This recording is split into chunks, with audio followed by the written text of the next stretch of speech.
Hello, welcome to Highbiz News. This is Kranti Muddam. Urban flooding, the unsolved puzzle. Every year in monsoon season, we see that the roads become canals and drainages gets overflooded. Wherever we go, we find some pathetic situations, especially in urban areas.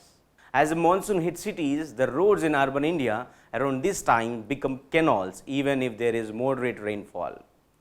Waterlogging is a common sight in urban India during the monsoon season.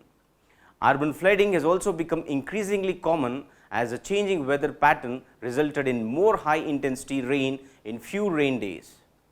But this year, making the situation worse because of the novel coronavirus disease, increased the problem of waterlogging as pre-monsoon desilting of drains was not carried out in full capacity. There were several incidences of flooding in urban areas across India over the past decade. Some of these were a consequence of incessant rain over a day, like in Chennai and Mumbai in 2015 and 2005 respectively. Others were a consequence of high-intensity bursts of downpour for 3 to 6 hours, suddenly overwhelming drainage systems. The trend of urban flooding and waterlogging has continued in urban India this year too.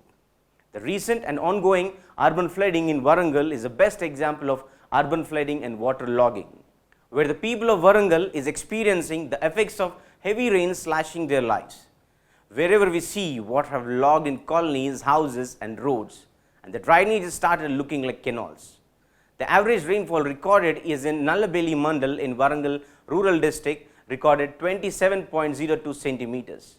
And coming to other cities like Mumbai, July was the wettest month which received 819 millimeters of rainfall on an average.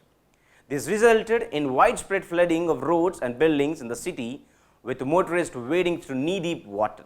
The National Capital Territory of Delhi received 74.8 millimeters of rainfall recorded at Safarjung overnight on July 19. This resulted in widespread waterlogging in the city. In Haryana, waterlogged with a 22.36 millimeters downpour recorded July 22nd in some of the districts. Several parts of the city were waterlogged. Most urban areas grapple with waterlogging and urban flooding every monsoon. It is important to note urbanization is an inevitable process and urban areas will continue to grow demographically.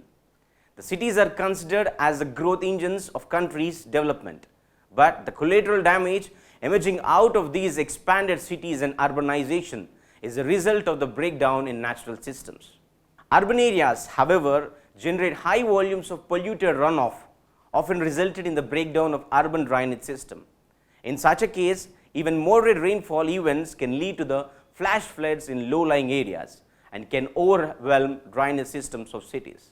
According to the Intergovernmental Panel for Climatic Change, IPCC, based on data gathered from 1950s, the weather patterns are altered because of the global warming.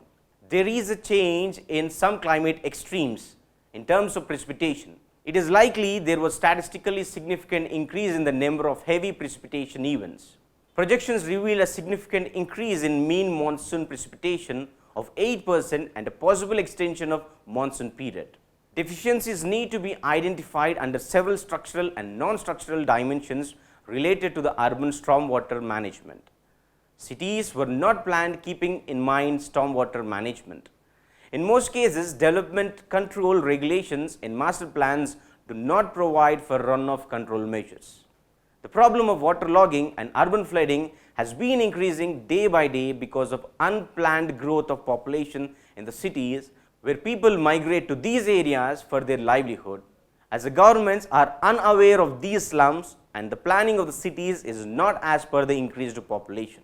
Apart from this, because of illegal encroachments in urban India by closing down all the low-lying areas and shutting down the drains, resulting in waterlogging and urban flooding. Open spaces and water bodies are the victims of planned encroachments. Urban streams and water bodies are compromised for urban land uses. The Central Public Health and Environmental Engineering Organization, CPHEEO, recommends to have a design according to 1 or 2 year flood levels, and it says that drains are not able to accommodate increased runoffs because of more frequent high intensity rains. Stormwater drains in cities are generally in poor conditions, with operation and maintenance largely inadequate and ineffective. Stormwater drains are often choked with municipal solid waste and construction and demolition waste. Where such instances are common in every part of the country, the drainages are piled up with garbage over the years. So finally, it is on the elected governments and the government servants that the cities have to be planned according to the population size and growing needs and the changing weather patterns.